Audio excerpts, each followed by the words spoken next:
Greetings, fellow adventurers. I'm Max with Peak D&D. And I'm Ben. Welcome to the Peak. We're here in the Rocky Mountains helping you elevate your game in 5th edition Dungeons & Dragons and possibly life. In this episode of Peaked Interests, today we're talking about alignment. So let's roll some initiative and get to it.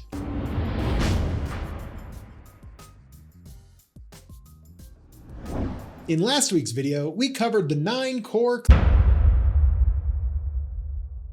Are we still rolling, or? Yes. Oh, all right. Nice. Why, hello there. It's me, Asmodeus, Lord of the Ninth, Prince of all Devilkind, and other titles redacted. And thanks to a special arrangement with Peak D&D, I won't tell you which of them sold their souls for it, but I think you'll be pleasantly surprised. I'm here to tell you about how I decompress after a long day of pulling the souls of mortals from their gasping husks. When I find I need to decompress, I do it with Coco. Coco's Hollow, that is, my favorite cosplayer and streamer on Twitch. There's nothing quite like settling in with a nice bowl of raw cabbage and kale. What, you were expecting delicious food in hell? And watching Coco go and command her minions to do her dark bidding. It's her sinister wit and diabolical charms that touched me. Who do you think sent her those wings? Join her every Thursday through Sunday, 8 to midnight. It's a devilish good time. So commands the mighty Asmodeus. I know I'll be watching.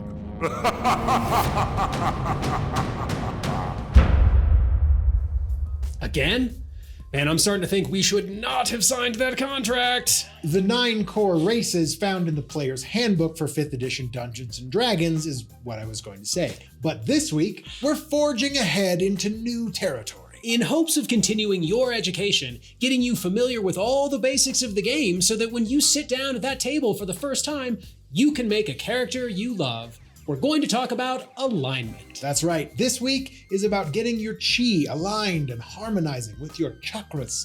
Wait, what? Don't listen to him. He thinks alignment is lame. This video has nothing to do with your mind or your body or your work-life balance. It has everything to do with your morals. And it turns out that way back in the day when the folks who made this crazy game put it all together, they came up with a pretty ingenious moral compass that players and DMs could use as a shorthand to help make sense of their fantasy worlds. It wasn't anything too complex, just a relatively simple way of judging the dispositions and outlooks of the creatures and characters in Dungeons & Dragons. It breaks everyone in the game down into 9 broad categories based on 2 very important distinctions: how selfish they are, and their thoughts on the nature of reality. Now clearly, when it comes to human and non-human behavior, we see you out there, centaurs. Trying to cram everyone and everything into 9 tight little boxes is a fool's errand. We get that. We fully acknowledge that there are far more than 9 lanes to choose from when it comes to making sense of the world.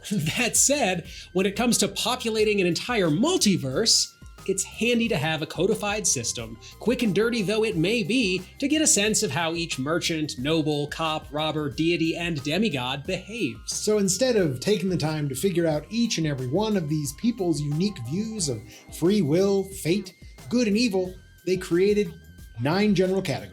That way, if I'm DMing, I can look in the book and see like, oh, okay, yeah, this merchant is lawful evil. They're gonna honor the deal you just made, but they're also gonna try to screw you out of the most they can. Or the Duchess, who's deciding your punishment, is chaotic good. She might be willing to give you a free pass since you stole the grain to feed the orphans. Exactly. And now that you've got a gist of what we mean when we say alignment in the context of Dungeons & Dragons, Ben and I are gonna break it down for you. Now it starts with good and evil, or as I mentioned a little bit ago, how selfish are you? One of the beauties of alignment in D&D is the way they manage to take some really nuanced concepts, like the nature of good and evil, and simplify the out of them. So it goes like this. Good is caring about other people, and evil is caring about yourself. And think of it as a spectrum. Let's give a shout out to Knights of the Old Republic and use their colors. Great, yes. Love it. And that game. We'll make good blue and evil red. So your most saintly person will be over here, and your most dastardly over there. Exactly. Your goody pair of plotters is about as blue as you can be, while the most awful resolutely red. But because you know how spectrums work, you might also notice that right about here in the middle, there's a murkier area between good and evil.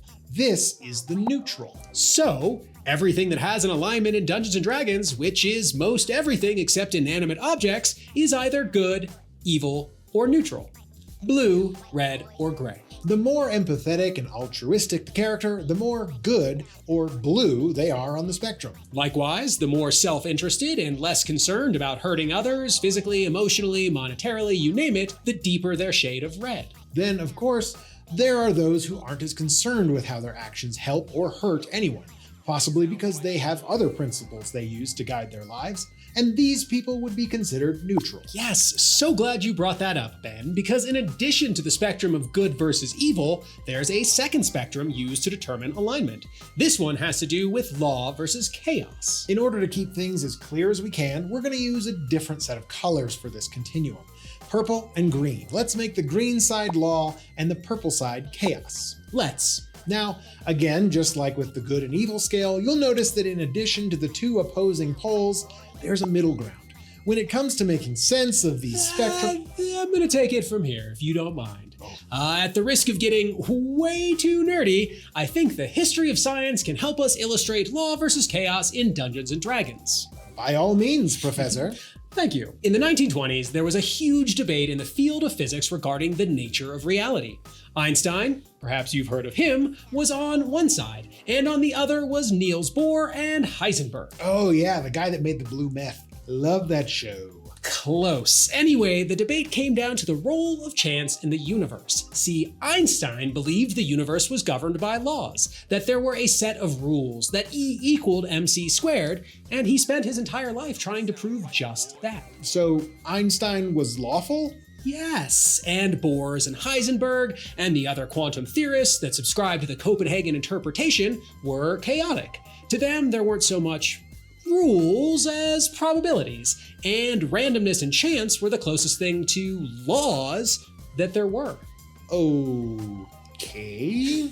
And this disagreement between scientific titans of the times is what led to Einstein's famous claim, God does not play dice. So let me make sure I'm keeping up. Einstein, because he believed that there was a structure to the universe, that it was governed by laws, and that things were black and white, would be considered lawful. Yes. And Walter White and Jesse Pinkman, Great. yeah, those guys believed that there was a bit more timey-wimey, Jeremy Bearimy nature to things and saw the universe as a place where randomness ruled, so they would be chaotic. Exactly. I don't know if that helped. Anyway, people who believe in structure and order, that laws are good and necessary to have, are lawful. So are your joiners, people who like to be parts of teams and organizations and believe that more can be accomplished by coming together and unifying than going it alone. Then, over on the purple end of the spectrum, you have the folks who believe in bucking the system and prize individuality and freedom above all else. They also have no problem breaking rules or customs and see laws as suggestions. Then, in the middle are the neutral, who are ambivalent about gambling gods, either because they don't feel strongly one way or the next, or because they're far more concerned with helping others or getting what they want. And once again, just like with the good-evil spectrum, we're left with three classifications: lawful, chaotic, and neutral. And when you combine these three with the previous three from the good and evil scale, you get an alignment chart. There are 9 different categories. Now that you know the 2 ingredients of alignment, we're going to dive into the 9 combinations. Starting with lawful good. Paladins. Ah, yes. A lawful good character believes in structure, order, teamwork, and cooperation because it is through these things that they can help the most people. Volunteering with a local organization to help the community is a lawful good action.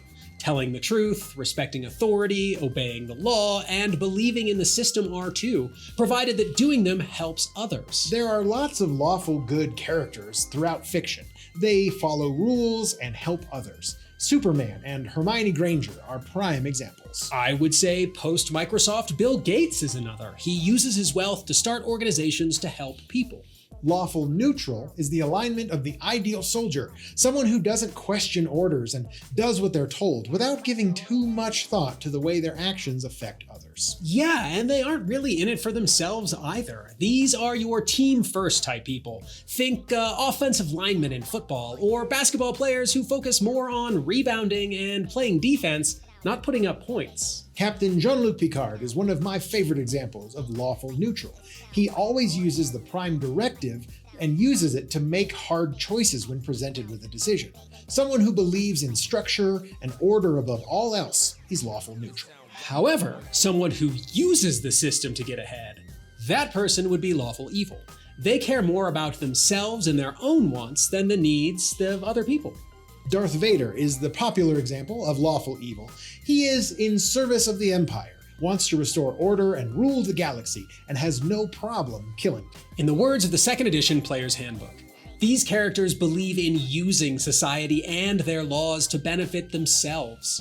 Structure and organizations elevate those who deserve to rule, as well as provide a clearly defined hierarchy between master and servant.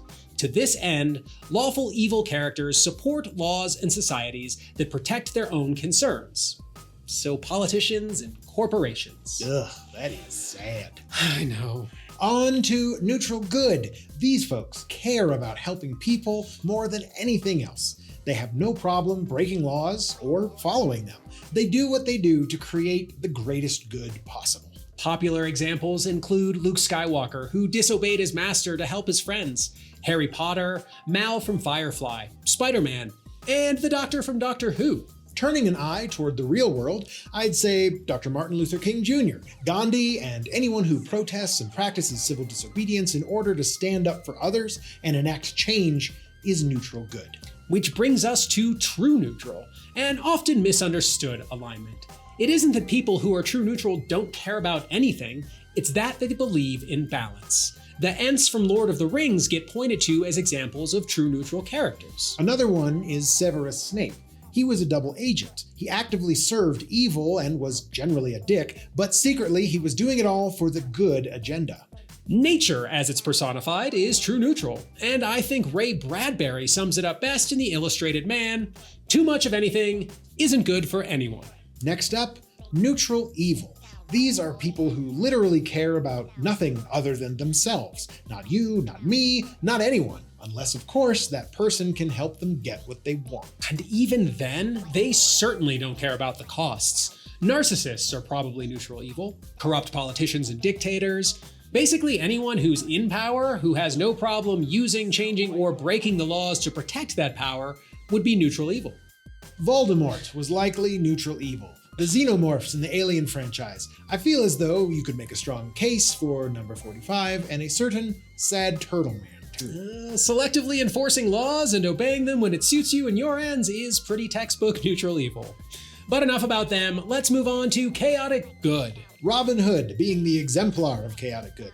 He was a guy, or anthropomorphic fox, depending on who you ask, that stole from the rich to give to the poor. He was breaking laws in order to help other people. Sirius Black from the Potter books, Batman, Han Solo, V from Vendetta are also common examples that come up when talking chaotic good characters. Really, any rebel with a cause is probably chaotic good.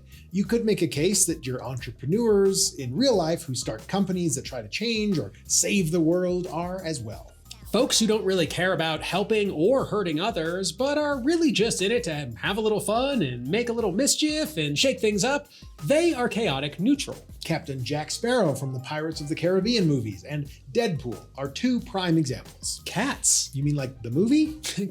No, I mean like cats, like house cats. Oh. I'd say the popular conception of cats is chaotic neutral. Sometimes they care about you. Sometimes they don't. Sometimes they look you dead in the eye while slowly pushing a glass full of water off the counter. And that brings us to the last of the 9 alignments and the alignments of Cats, the movie, chaotic evil. This is the sandbox supervillains play in, specifically those like the Joker who just want to watch the world burn. Yeah, you'll see Bellatrix Lestrange's name come up too. She was pretty unhinged, definitely into hurting people. Or Tyler Durden in Fight Club. He was trying to tear it all down and had no problem hurting others to do it. Ah, good call. People who like to break things because they're there and hurt people because it's fun. They are chaotic evil. As for real-world examples, I'd say your most violent anarchists would qualify.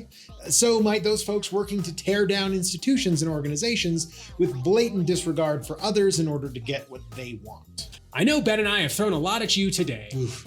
Who knew that breaking down the entirety of morality and the question of free will versus fate would take so long? Such a simple task. Alignment is a complicated thing, and as it is a part of Dungeons & Dragons, Max and I wanted to make sure we did our best to cover it. Every character you make, every character you encounter in the game will have an alignment, so understanding at least the terms and categories are kind of important. But only kind of, because as much fun as it is picking an alignment and sticking to it, shout out Gord and other paladins, what's more fun is having fun, so don't get too caught up in your alignment. There's another good line from the 2nd edition Player's Handbook that talks about alignment being a tool to use, not a straitjacket to be stuck in. And I think that's a good way to look at it. If you're good, not every decision you make is gonna be good. If you're chaotic, not every decision you make will be chaotic. But good, evil, neutral, chaotic, and lawful. These are good terms and ideas that you can use to make sense of your worldviews, dispositions, behaviors, and actions. In-game and out. Out. Not today, my friend. Another time. Hey, thanks for sticking around and hanging out with us today. Hopefully, we piqued your interests. Maybe gave you something to think about and helped you elevate your game. Let us know in the comments below what your favorite alignment to play is, your favorite examples of alignment from fiction or non, what alignments we got wrong in this video, and what alignment you might be. For more peak D&D content, roll to hit that subscribe button, and every subscriber is an experience point that brings our channel one step closer to leveling up. Make sure to drop the warnings around that notification bell, that way you don't get skipped and miss your next turn. Check back here every Wednesday and Saturday for more Dungeons & Dragons content. And help the channel level up by casting big beast thumbs up and liking this video. That also helps. And until then, keep on climbing, adventurers. We'll catch you next time up here at the peak.